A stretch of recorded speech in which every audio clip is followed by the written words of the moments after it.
Hi, it's Cindy from the Osterville Village Library, and Happy New Year. So in this new year, we're always trying to find new ways to keep you engaged and help you learn more things and stay active. So from a generous grant from the Hennessy Foundation, the Mark Hennessy Foundation, we've got these professional quality instruments that you can check out and play. We have this beautiful xylophone, which is my kind of instrument I'd love to learn. We have a beautiful keyboard, guitars, ukuleles. We also have banjos coming for the kids that will help them learn music. You don't have to read music, but they're very intuitive, and we're going to be doing some lessons with that. So we're really excited about that. So we're getting these cataloged now, so within a week you'll be able to check them out.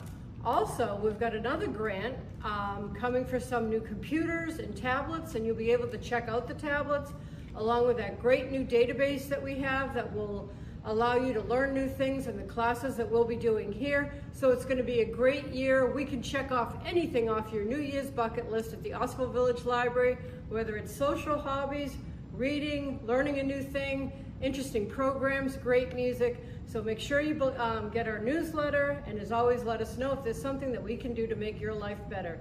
Thank you so much, and we look forward to seeing you.